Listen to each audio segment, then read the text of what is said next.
Good morning. I'm Keith Glass, City of Monroe Police Department, and I got Lieutenant Tracy Hanson with me today. And what we want to do is point out a problem that's not only citywide, but it's probably a nationwide, statewide, and countywide problem, and that's just litter.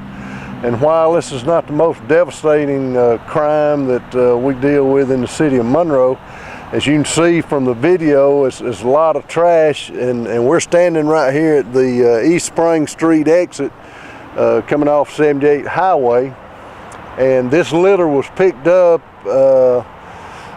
about 10 or 12 days ago. And what I'm want to express to you is this is your community. If you see somebody littering, go ahead and call the 911, give them a tag number, and officers inside the city will respond to that. If you can't call 911 for some reason, if you can take down a tag number, Lieutenant Tracy Hanson is going to kind of be heading up something for me on this litter for a while, and I'd ask that you just email her the tag number. Her email is thanson@monroega.gov. That's thanson@monroega.gov.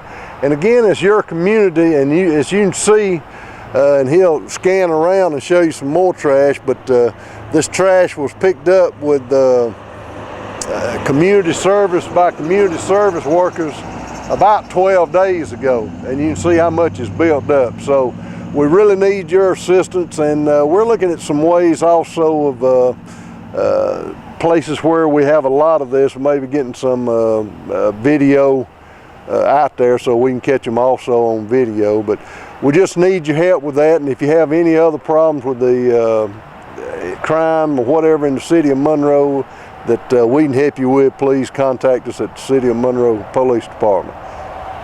I just look forward to hearing from citizens here in the community, and we can work together and hopefully make Monroe not only a safer place, but more appealing to the eye. And just like Chief said, just email me with any problems. If you see anyone littering, or if you can get a tag number, and we can follow up with those people, just email me, thanson@monroega.gov. And we thank you for your help. It's your home, it's your dream. Radon test and keep it healthy and clean. Make it green, green, green. Making it green is making sure the air in your home is healthy for your family to breathe. Make sure you test your home for the presence of radon. It's easy. To learn more, call 866-730-GREEN. Preserve your family's health and well-being. Get your home tested. Now that's living healthy and green. Green, green, green. It's your home, it's your dream. Radon test and keep it healthy and clean. Make it green, green, green. To learn more, call 866-730-GREEN. Creative artists can transfer your 8mm, Super 8mm, and 16mm films, as well as converting your VHS, CVHS, 8mm, and mini DV to DVD. Preserve your family's video history for the generations to come. Creative Artists, 1113 West Spring Street, Monroe, 770-267-7368.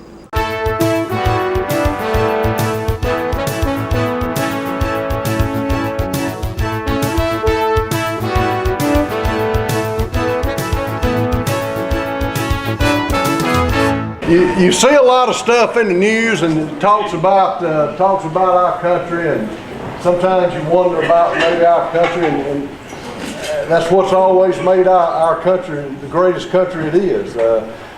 You know, anytime we have trials and tribulations, we make it through it.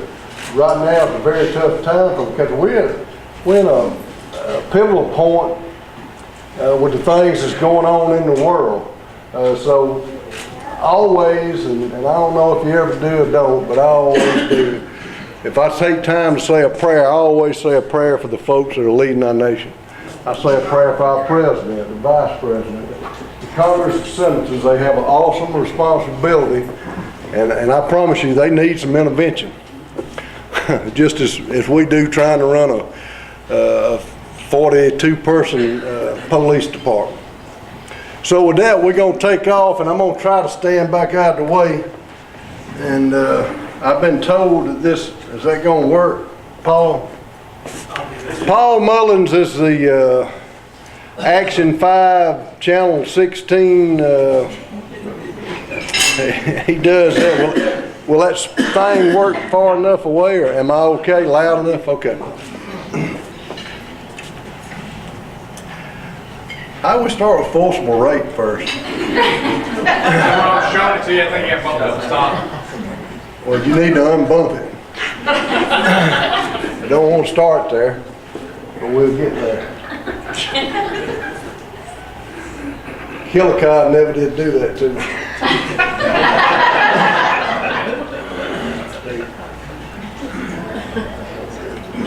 He asked me, Steve Conwell asked me one time, said, what's that mean? I said, I don't know, but it sounds good, doesn't it? So we've kind of had that for a long, long time.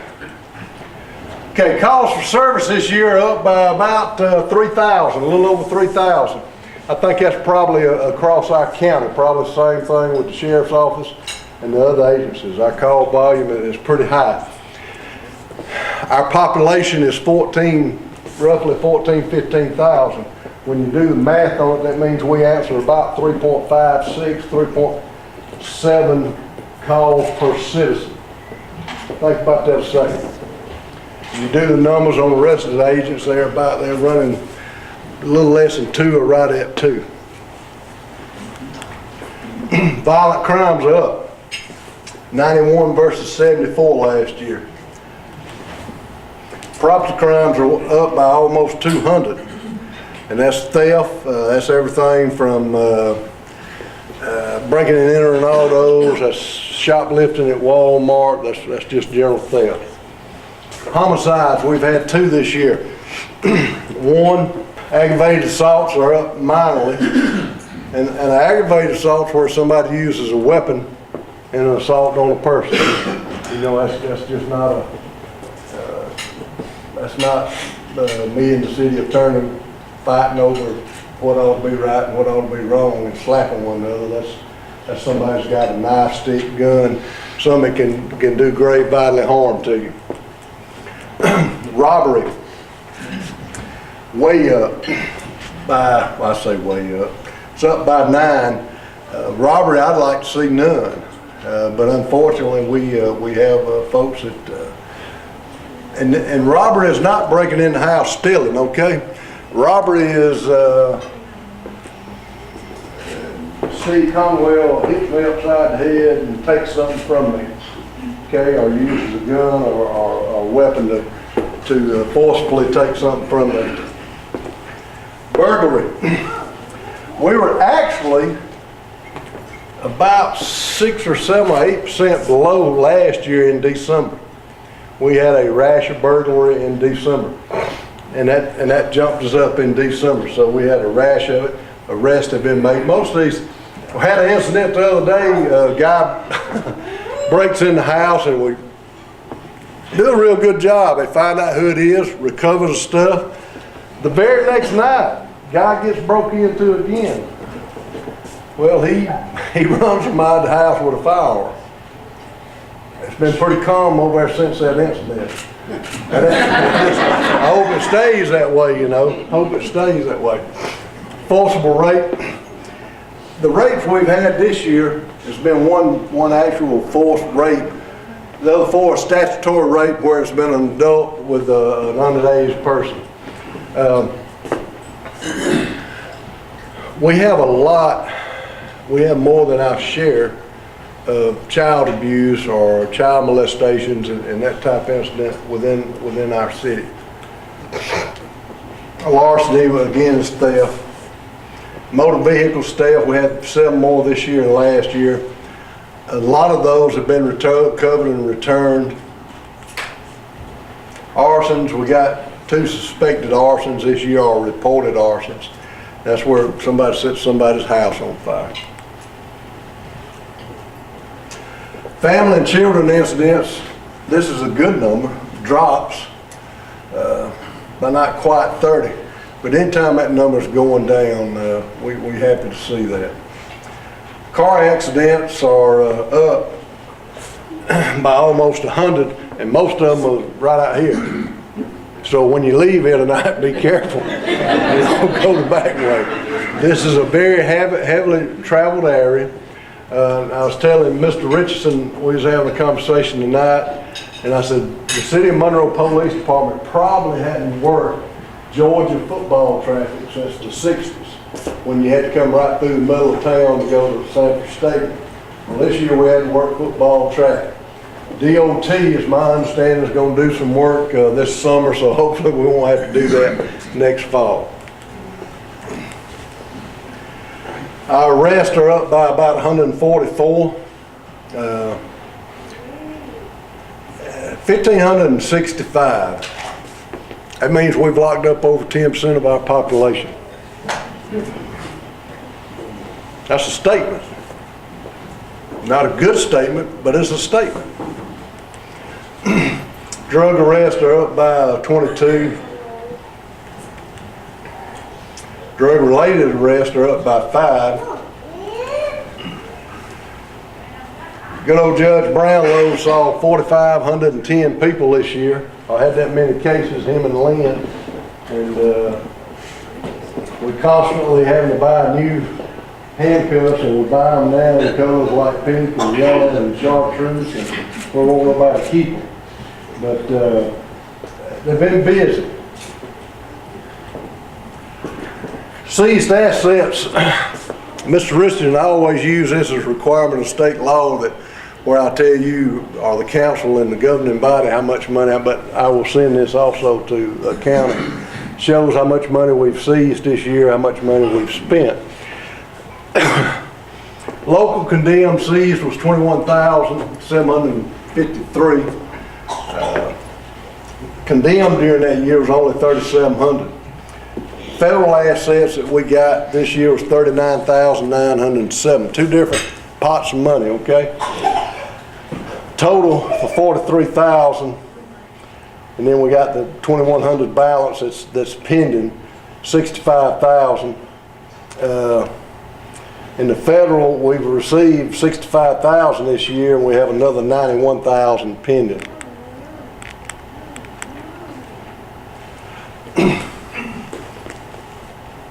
Seized assets. So if you have if the House Bill 1, which it'll be a different bill this year, House Bill 1 is just always the first bill that comes out of the House of Representatives at the state every year, so it'll be something else this year. It won't be House Bill 1. It doesn't have the priority.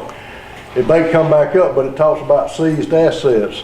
Well, as the City of Monroe, the only number that you need to look at is over here, is that our police department was able to use $62,000 that didn't come out of our budget. That didn't come out of taxpayers' dollars. It comes from folks that's doing things they shouldn't be doing. You'll hear things about, oh, they just take people's money. There's a process. Anybody that has it's a civil action, and anybody that has money seized from them, there's a process that they can object to it. And it's done in front of a Superior Court judge. It's not, me and Killer can't go out here and stop a car. Bubba's got $50,000, and he says, I don't know who that money is. That still don't mean that money is automatically the City of Monroe's, okay? There's a process that it's going to go through to make sure it's done the way it should be. But that helps us. Equipment issued $35,000, and some of that went into equipping vehicles that we got through splash money. So training, we used almost $5,000. The fees on it of getting the money is $3,400. We spent some money on communications, investigative supplies, $17,500, and PPI money is there too. PPI money is money that we use to buy drugs or to buy stolen property, or we use in our investigations. Training, we conducted, and this is right now, it's going too fast, Right now, I'm real proud of this. We conducted 2 10-hour active shooter trainings, and then we had Walton County's SRO, Social Circle Police, EMS, Fire Department, Walton County Board staff attended. We also had, you left something off I told you to put on there. Yes, sir. That's that Sergeant Major coming out. See, the chief ain't that smart, that Sergeant Major is. He left off. We had officers come up from Tifton PD. We had one Savannah Chatham PD officer there. We had 2 people from the state EMA, and we had somebody from South Georgia EMA come up to take the training. You know, this is important. Let me tell you, the only way that anybody can guarantee you that your child's safe in a school in the United States is they virtually made that school a prison. Because if somebody walks to the front door of Monroe Area High School tomorrow and they load it to the teeth and they don't get picked up on cameras coming in and they're not engaged by SRO at that front door, it's going to be a problem. You know, by the time you get there, but we have to always train and try to prepare ourselves for the unthinkable. You know, and you know, be ready for it, but we pray it never happens. So I'm real proud of that. And this is something that I'm proud of, you know, for the city council is the only overtime required for in-service training this year was the active shooter. We went to a program 2 years ago. 2 years ago where we have a training week. That's where every officer will cycle through that training week and come in, they'll do their 40 hours of training. Somebody that we was talking about, Ken Vance, a while ago, that's a great thing because at the end of the year, I know everybody's got 20 hours more training than is required. I know that everybody's got use of force. I know that everybody's qualified on their firearm. I don't have to worry about that at the end of the year because we've got a 40-hour block that we exceed the standard. Admin also handled 95 open record requests. Open record requests are almost like somebody's, it'd be about anything, okay? Sometimes you'll look at them and say, well, we finna get sued because somebody's asked it, but no, it's usually just normal, everyday practice. Most of them have to do with court cases. Some of them are checking to see, you know, if Officer McCullough, who wrote, I think, 3 DUI tickets this year, they want to look at his training and they want to see, you know, what his experience are in the DUI world or how good he is at what he does. Community, this is something that, and Paul and I and Lieutenant Hanson done a video. So watch us on Channel 16. We're going to talk about trash. 3.54 tons. A ton is 2,000 pounds. That's an unreal amount of trash that we pick up using sometimes runarounds that we get from a sheriff's office, and most time is people doing community service. But that's how much trash. One time from the Methodist Church out to the city limit sign of Alcovey Road, they picked up over 300 pounds in one walk. Now you think, now that's trash. I'm talking about cups, and you have to pick up a lot of potato chip sacks and hamburger wrappers and Coca-Cola cups to pick up 300 pounds. This is another thing that at some time, maybe probably not before I retire, but at some time, Monroe Police Department will have somebody that they do nothing but IT and probably run a social media program. We get a lot of information off social media also. But right now we have a little over 2,200 followers. Last year we had less than 1,000. So that picks it up, and we put a lot. You'd be surprised. What was the last? We put something. Where somebody's calling saying you got a warrant, and what? I want to think it's like 8,000. That thing got around to 8,000 people. That's over half the population of the city of Monroe. So I mean, and it could go anywhere, you know. But that's just, I'm just impressed with that. We broke in our special weapons and tactics crowd down. We got 2 teams, a CRT and an RRT. Basically, they work together. Lieutenant McClung kind of heads that guy up, and this is something it's all volunteer guys, and they have to do extra training every year. But they the ones that do your, if we have high risk entry on some kind of arrest warrant, or if it's a drug warrant that we're doing, you know, we use them. We were able through a federal grant this year to obtain 8 new sets of body armor, and that body armor is upgraded. It's not the normal. It's an entry, or what's the title of it? It's an entry vest. It's an entry vest. It'll take more blunt force than a level 3 or level 2 that we do. They executed 11 high-risk warrants, responded to 3 emergency assist calls from patrol, and picked up 3 new team members. And the biggest thing,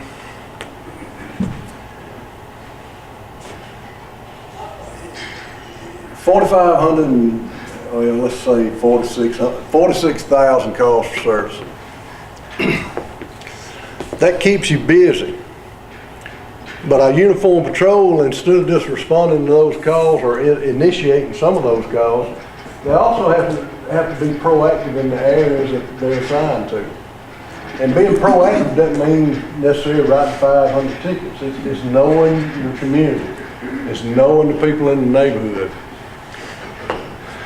You can't, and I guess I'll turn to this crime and say this, you can't put a value on what having a relationship with your community is like.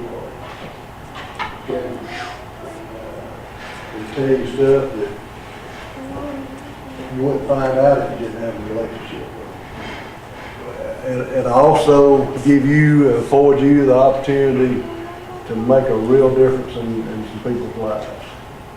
So that relationship's invaluable. Never ever forget that. Performed 13,400 building checks, area checks. Assisted CID with warrants and takedowns. We helped them with some buy-bust type scenarios, that kind of thing. They do a good job. Right here, a lot's been said about body cameras. Our agency was about 24 months ahead of this power curve. And quite frankly, when I was making the decision that we need to do this, we was having to squeeze, it hit the budget. It may have hurt it. I hadn't seen the final number. We may have a problem. I may have to talk to Mr. Richards and say, oh, you're going to have to take some money out of water, light, and gas and help me or something. But I think we done good. And the decision it's not a trust issue. You wouldn't be here if I didn't trust you. If I didn't think I could trust my kid to you. Not a trust issue. It's a protection issue. It protects the people that we serve. It protects our mayor and our council, our entity from lawsuit. It protects you. It protects you. So that's the value of it. It also collects some pretty horrible things. If you watch some of the body cam photos of officers being shot, saw one the other day. Officer goes to domestic. The guy comes outside and they're talking, and I've seen the whole video. Bubba's got a .22 pistol in his pocket full of fun. What's that old song? Russell, I know you know. Got 22 pistol. 32. Saturday Night Special, I think the name of that song, by Leonard Skinner or somebody like that. Russell used to kind of do that. I never did do that. I always listened to that gospel music on Sunday. I didn't get into Led Zeppelin and all them cats. But anyway, and they're outside, and the officer is going checking for weapons. At that time, the guy pulls a gun, shoots him almost point blank in the face. You got a hell of a job, and you do it well. I'm proud of you. But the Axiom cameras, I'm real proud we got it in place on all your phones. It's expensive. Now, I don't and will not, in my little role as a president of Chiefs Association, when it comes up at the Capitol where they're talking about mandating you wear it, no. It shouldn't be mandated that an agency has to have it. If you're going to mandate it, you need to give us a way to pay for it, because it's not cheap. You know, the camera system itself is, but the cloud. I want to go see one of these clouds one day. It's in the cloud. Well, which cloud? There's a bunch of, but I want to, you know, I want to see that one day. But it is, but that's something that I'll probably get to voice an opinion on real soon. But you know, I won't say that. No, you need to mandate it. I don't agree with mandating it. Criminal investigations. We've been involved with GBI ICAC. Participated in one of their operations for 3 days long. It picked up 14 child predators. That's on the internet where Bubba F's trying to find some child to molest or abuse. Implemented a search warrant class, and I guess Captain Treadwell taught that. Did you spell it right? And everybody tracking on it, and solved a rash of burglaries at 15 juveniles. That's probably about the same time we went from being about 6% under last year to being about 10% over last year. But we got away. We're tracking burglary offenders now. Solved the Ken homicide. Solved the hijacking of a. This was a wild case. I mean, this guy's at a friend's house, and one of them asked him, or so-called friend, one of them asked him, said, "I need you to take my cousin home." "I ain't taking your cousin home." Next thing you know, he got a gun in his face. Said, "Oh yeah, you gonna take my cousin home?" So be wary of who your friends are. Is anybody in here ride folks around in the cart that don't know what their real name is? Not the street name? You know, I didn't know his street name. I said, he got a real name, and why you got him in your car? But Phil investigated folks. Took off about $5,000 worth of marijuana this year, $1,200 worth of cocaine, crack, $2,000 of meth, pills, $3,000, about $1,100. Arrested 59 people, 93 felony warrants, 11 search warrants. They're also, through their initiatives, are involved in a federal investigation that from time to time you'll see us throw a few names out, and you'll still see some more names and more names. At the end of the day, that's going to involve about 80 people. We got two going on. One in the middle district, one in the northern district. We're blessed. We belong to the southern district, the southern. The middle district. If something happens to you, yeah, the middle. Something happens to you federally, you're gonna have to go to Macon, Georgia, if you live in Monroe. But we're also working another case that I don't want to talk a whole lot about, but it involves some activity, and we're tracing some stuff back, or we're involved in that with a couple of federal agencies, and that's going to be a good thing. It's going to help the city. Our biggest problem is keeping patience to let everything kind of fold out like it needs to. We bought four guns from gang members. One had been used in a homicide. Seized a couple of vehicles, pill ring, 200s indicted, 5 of them are career offenders. Money seized, $3,200. Again, we talk about this, the economic environment, because it's getting better. You can look at the tax digest and what we're bringing in on property taxes and sales taxes, and that appears better statewide and nationwide. Growth, we got and the growth we're getting right now appears to be real good growth. We have become real close to Atlanta, Georgia. Real close to Atlanta, Georgia. And when I was a little bitty boy, about that big. Atlanta was like forever away. It took forever to get to Atlanta. When Russell and I were teenagers, it was the right distance, perfect. You know, you get there, get back. As I've gotten long in the tooth and no hair, no curls, no blonde curls, it's way too close. Now, I've become real good friends with a guy named George Turner, who is the chief of the city of Atlanta. And as a matter of fact, we were in his home for Christmas, and he's just a great guy. And we talk about that a lot of times. We talk about the difference in a small city and a large city. And he said, well, we try to make a large city small, a bunch of small cities put together, and that's kind of what it is. But it's good to have that relationship.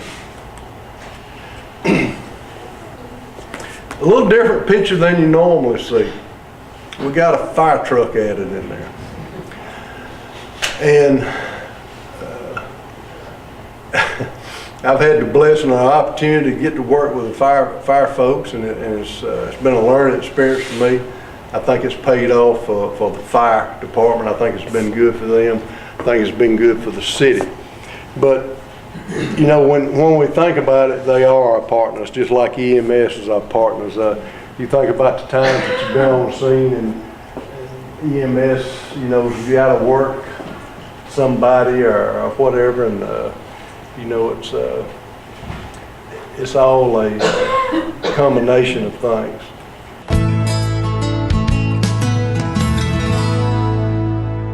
Hi, and welcome to this week's edition of The Health Story. My name is Dee Dee Harris, the Executive Director of Walton Wellness, a nonprofit located here in Walton County dedicated to the prevention of lifestyle-related chronic illness. Each week that I come to you, I like to bring you some kind of resource that I think would be helpful to you, or maybe some of the ones you love on your health journey, or I like to tell you about some new information. Today, I just want to talk a little bit about, because I haven't done it yet, but we are in the new year and we're just a week in. So I know that many of you out there made that New Year's resolution, and so often I think the percentage is well over 50% of people make some kind of resolution that has to do with their health, whether it's weight loss or whether it's to eat healthier or to start exercising or whatever it may be. But so often in the new year, we do start to focus a little bit more on ourselves and about how we can better ourselves, especially when it comes to our health. So I wanted to talk a little bit about that today, because often too, I don't know the exact percentage, but as you well know, those New Year's resolutions sometimes, even by this time, have already gone out the window. But what I want to say is, don't give up on your New Year's resolution. A New Year's resolution does not have to just be done at New Year's. You can make a New Year's resolution and maybe you start doing it in July, or maybe you start doing it in October. I think that what we ought to start looking at New Year's resolutions as just being a goal that we set for some time during the year. What happens is, if we don't start it right away, then a lot of times we lose our motivation, or we think, well, I didn't get to start it, and so then we just forget about it, and we say, well, we failed at that, and we go to eating, or we stop trying to exercise, or whatever our goal may be. But I think that we really should start looking at New Year's resolutions as something that could be started anytime during the new year. So if you do have those New Year's resolutions that you made on December 31st at midnight, I want to encourage you to not let go of those. Even if you haven't started it, or maybe you did it for a day and then you said, forget this. Maybe life, because school has started back, especially for parents, this is really busy time getting kids back adjusted to the school schedule and all of that kind of stuff. Work gets in the way, life just gets in the way. But I think that we can keep those New Year's resolutions. We just have to keep reminding ourselves. Even if you have forgotten about it, or you started it and you quit, doesn't mean that you can't start again. Doesn't mean that you can't, a month from now, decide to start working towards your New Year's resolution. I think what we do is we put an all or nothing kind of thought into our resolution. We're either all in immediately, or we quit. So I think I want to encourage everyone to relax a little bit. Really think about what you want over the new year. Don't call it a New Year's resolution. Maybe that would help. Just think about what your goals are, and don't feel like that you have to meet them all within the first month, or that you have to get started in the first month. Just think about what you want to accomplish over the new year, and think about if it does have to do with your health, then start doing a little bit of research. A lot of times preparation for goals is just as important as to once we get started and actually doing the goal. Preparation gives us a plan. It gives us the information that we need to be able to stick to our goal when it gets tough or when life does get in the way. So if you haven't started, then use this time as your preparation time. Use the month of January to prepare for your New Year's resolution or for your goal for 2015. You can check out Walton Wellness. Hopefully we can be of some help if part of your goal for 2015 has something to do with your health. We'd love to be a part of that. We'd love to help you out with that. Check us out on the web, waltonwellness.org. You'll find lots of tools there that could help you with a health-related resolution. If you want to get us the old-fashioned way, you have questions or want more information, you can call us at 770-313-8107. Thanks for watching.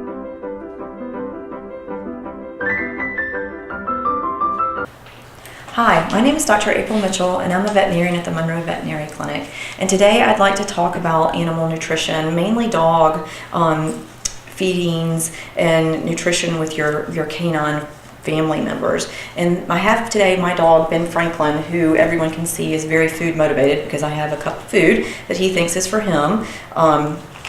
And I was going to show you guys my little dog. He is a 10-month-old French bulldog named Ben Franklin, and he's a neutered male, and he has still a small waist, which we have to work on a daily basis because he would eat all day long if given any opportunity. And what I feed Ben Franklin is Science Diet large breed puppy.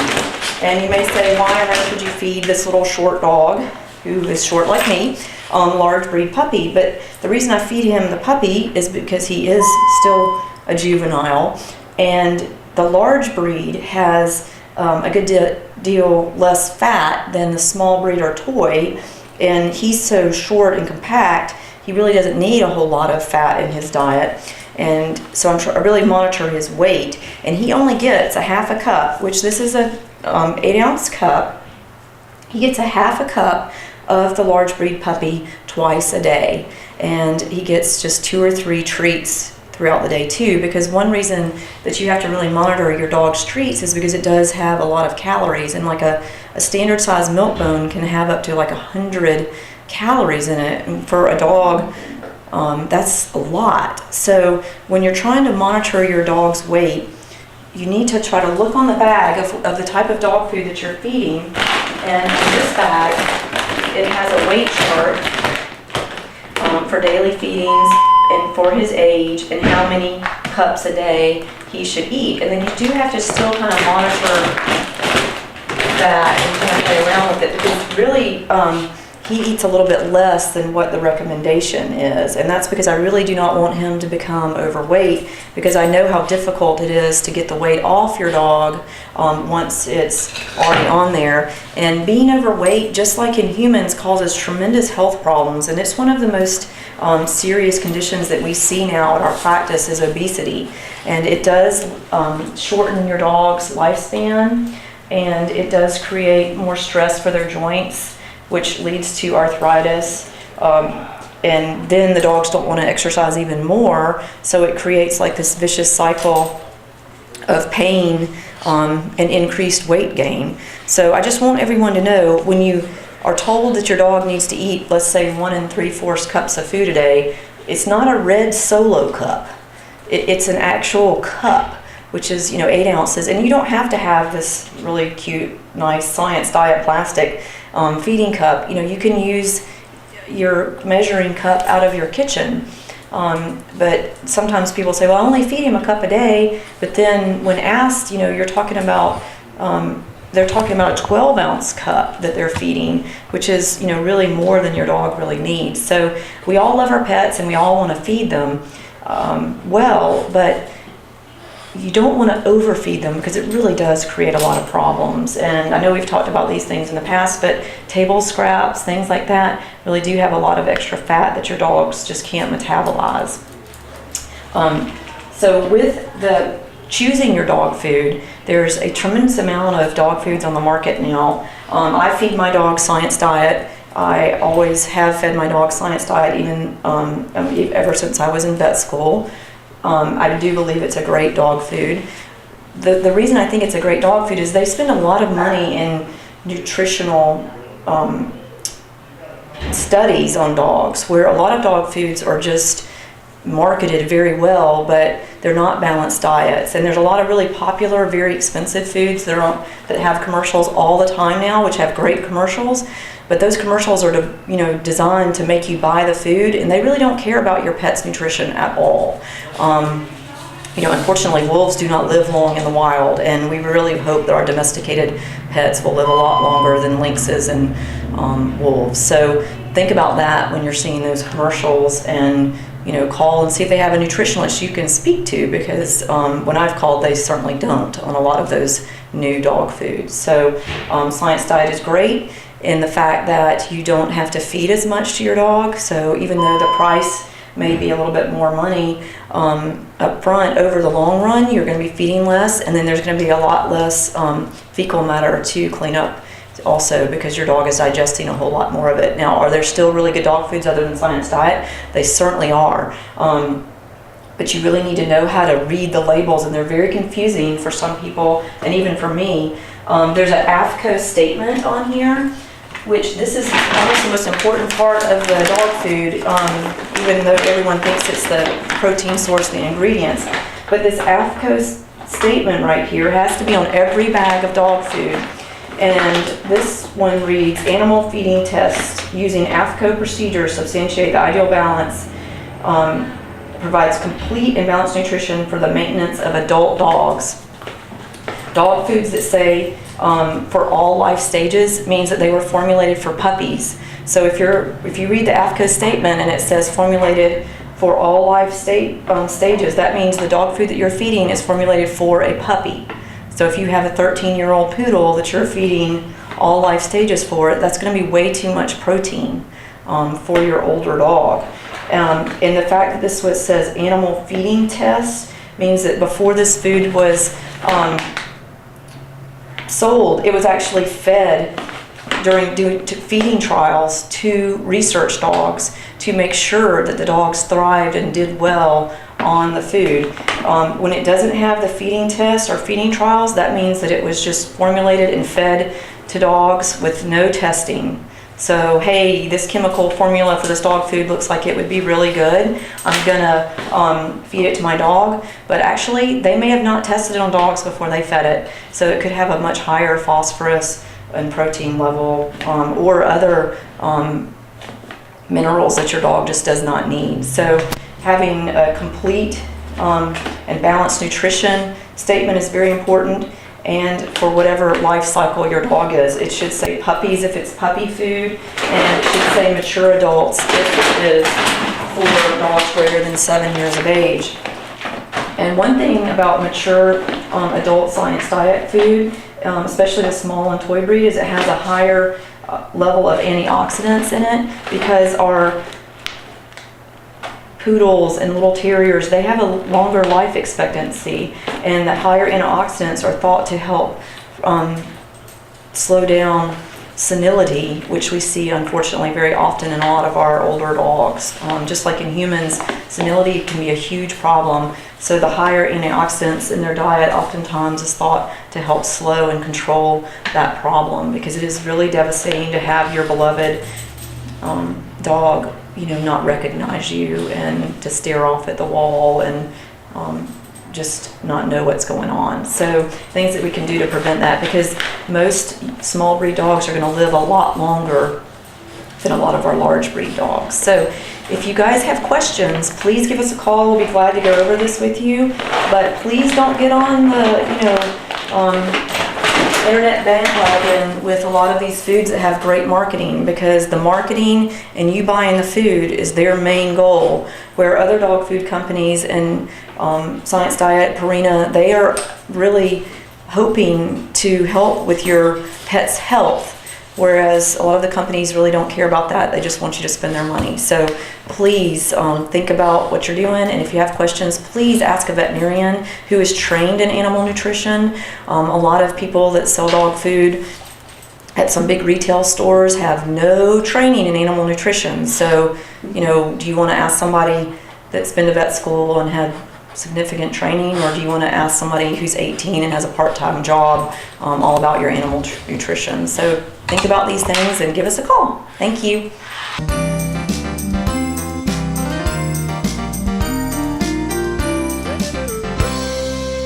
Hi, this is Elaine Oakes with this week's edition of the Walton Waste Watcher Report, and this will be our first report for the year 2015, and I want to wish everybody a happy new year, and I want to encourage everybody to include in their New Year's resolutions to recycle more if they can, or if they're not recycling at all, to please start recycling. One of the things that we do out here at the recycling center is we try to educate our citizens about the kinds of things that are going on in the recycling area, and one thing that we've had experience with in the last few months is that one of the largest companies that we've worked with for years, SP, has gone out of business. Basically, they sold off different parts of their business to other companies, and they are no longer servicing the red and green newspaper containers. Those containers basically went away because SP would pick up the newspaper with a front end loader, and these containers were some of them were belonged to the Lions Club, some of them were belonged to the county in our county convenience centers. I want everybody to know that that was not a decision that we made, that we never did start that newspaper recycling. It was going on long before we ever came into existence as far as having a recycling center. And of course the Lions Club has been involved for years and years with newspaper recycling. So it's a sad situation, but I think it's just a sign of the times. Newspaper is just not the commodity that it once was. There's higher grades of paper now that can be recycled, and we are still taking a lot of material out of the waste stream, so I don't want people to worry about that. I also want people to know that we can still take newspaper at the main recycling facility here in Monroe at 2051 Leroy Anderson Road. The problem is we do not have a front end loader, and it's not economical for us to get a front end loader to try to pick up newspaper, because newspaper just doesn't bring in, it would cost us more to do it than it would to actually landfill it. And of course I don't ever want to landfill anything that we don't have to landfill. But the main thing is we gotta balance things out. So yes, we can take your newspaper here at the main recycling center if you really, really want to continue recycling your newspaper. What we're doing with that newspaper, because we really don't have a large market anymore for newspaper, it has to be mixed in with other kinds of papers. But we are trying to do that to a certain extent, and also share newspaper with our local animal control that uses it at the Walton County Animal Control shelter there. So if anybody has any questions about it, please feel free to call and ask us. But that is basically what's going on, and it wasn't a decision we made. It was basically a business decision on the part of the company that was handling the newspaper recycling for many, many years. And another thing I wanted to do was just basically let people know that we are still very active with our Keep Walton Beautiful program, and we would encourage anybody that's interested in becoming a volunteer to let us know. We can use all the help we can get. It kind of helps us as we make our plans to know what kind of projects and things that we can carry on and carry out in the community, and that's based on our volunteers making some of those decisions. So once again, I wish you a very happy new year, and if you have any questions about recycling or the Keep Walton Beautiful program, give us a call at 770-267-1421.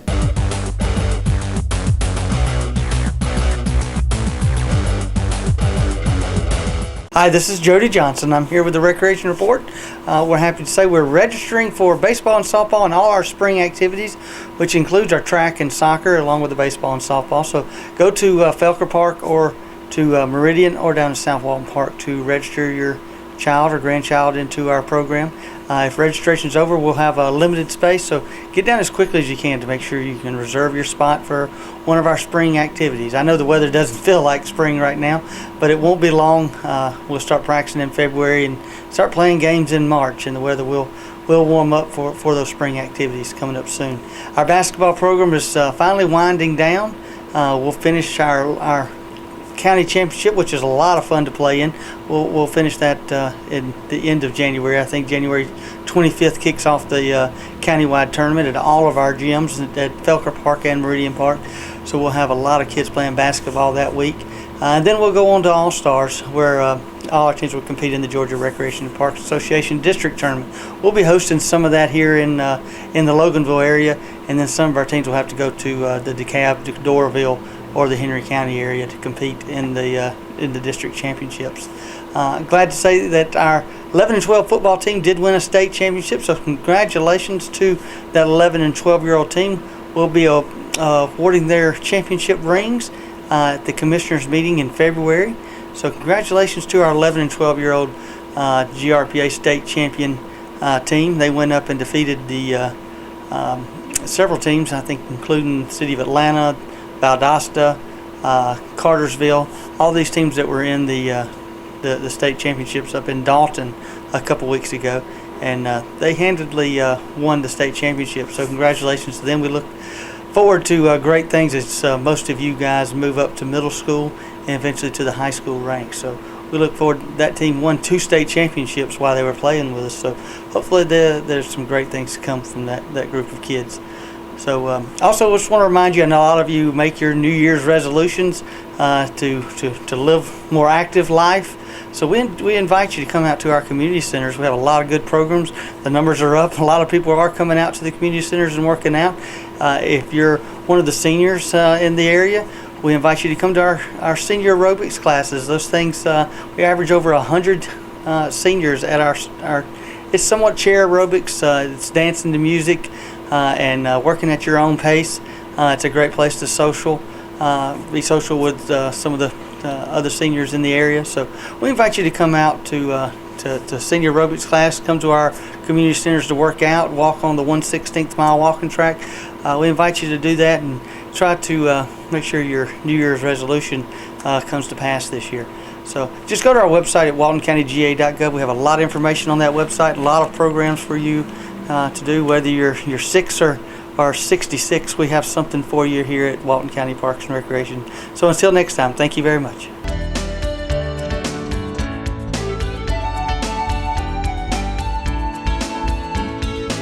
Hey, thanks for tuning in again today. We're going to show you dogs and cats that are here at Walton County Animal Control. You know, before that, we just want to take the time again to maybe talk about some of the new ordinances that are in effect. We really believe that the best life for your pet is in the house with you, not confined out on a chain just to sit out in the cold weather like we're having right now. Really, the best place for your pet is indoors or in a fence or a pen with a nice dog house with straw and shavings. And so some of the ordinances that we passed almost 2 years ago, we're really enforcing now and issuing citations for those. There's a lot of different ordinances on the books. If you do decide to tether your dog or chain your dog, although we don't support that, if you do it, you have to do it by a proper collar. No more of just putting a chain or a belt or something else directly around the dog's neck. You do have to have a proper collar. You can get a citation if you just hook a dog up directly to a chain. You have to make sure that their chains are sufficient length and make sure that they're not getting tangled around things like junk in the yard or railings of the porch or things like that. You want to make sure they have access to food and water and shelter. And you know what, right now it's really, really cold out. I mean, you don't want to spend more than 20 minutes outside. Why make your dog sleep outside all night? But make sure if they're outside on the chain that they can reach the shelter, that the shelter has insulation, the shelter has bedding. You can receive a citation for not having proper shelter. You also have to make sure that the area around your pet is cleaned up from waste. And then one of the big ones this time of year, there's an ordinance that says you cannot tether a dog during a declared weather alert or weather emergency. So if there's an advisory, a winter weather advisory, you can receive a citation if your dog is tied out outside. Last year during the snow and ice that we had, there were several neighbors that provided us photographs after the event happened of dogs chained outside in the ice. We issued citations and those were upheld in court with fines from $250 to $500. So, you know, let's just do what's right. Bring your pet inside when it's this cold. Can't make you, but if you do it, you can get a citation for it. So we have here at the shelter some donations of straw and some donations of pine and cedar shavings that we received from some rescues and from some citizens. Maybe you need some help, you don't have the finances, you can come down to the shelter and we'll help donate those to you to put some kind of insulation in that doghouse. But again, the best thing to do, just bring the dog inside, especially when we're having freezing temperatures like this. Otherwise, abide by the ordinances and do right by your pet. Now we're going to show you some of the animals that are for adoption here. Spaniel mix, about 5 months old, female, not spayed, she's looking for a good home, very sweet. This here is Penelope. She's a 2-year-old female, hound mix, hound shepherd mix. She's very energetic. She's definitely looking for a good home. These two are brothers. They're pug mixes. They're both males, both neutered, about 1 year old. The lighter one is Butters. The darker colored one is Mr. Chubbs. And this is Dax. He's a young pit bull mix, just under 1 year old. Really cute looking guy with the one patch over his eye. He was picked up stray, and if his owner doesn't come, he'll be looking for a new home too. This is Gizmo. He's an American Bulldog pit. He's a male. He's about 5 years old. He has an owner surrender. He's kind of timid, but he is deaf, but he seems to be really sweet once he gets to know you. This here is a female. She's probably about 8. She's an older female, about 8 years old, possibly maybe a little bit more. She's a big old dog. She's definitely a little shy, but she's looking for a good home. Okay, it's a lab pit mix, male, about 2 years old, not neutered, very sweet, just a little nervous, looking for a good home. All right, this is Freckles. She's a very, very cute, very sweet Dalmatian. She just got picked up, but if her owner doesn't come and claim her, then she'll be available for adoption. She's a very sweet girl. So see, even purebreds are in the pound, not just mutts. Look forward to hearing from citizens here in the community, and we can work together and hopefully make Monroe not only a safer place, but more appealing to the eye. And just like Chief said, just email me with any problems. If you see anyone littering, or if you can get a tag number, and we can follow up with those people, just email me, thanson@monroega.gov. And we thank you for your help.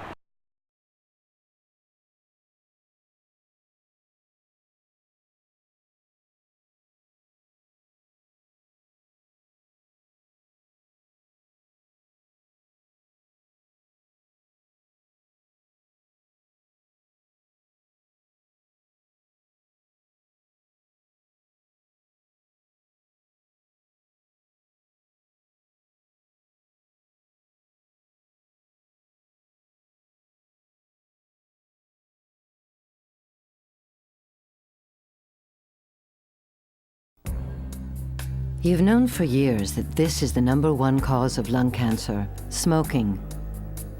That's why the Surgeon General issued this warning.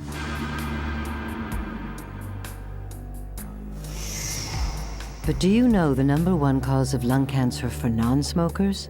It's in this room. You can't see it or smell it. It's radon. Radon is an invisible radioactive gas that seeps inside your home from underground. It can build up to dangerous levels without notice. Now the Surgeon General has issued another lung cancer warning. And whether you smoke or not, breathing radon can cause lung cancer. That's why you need to have your home tested. Protect your family. Call 1-800-SOS-RADON. Heed the warning. Have your home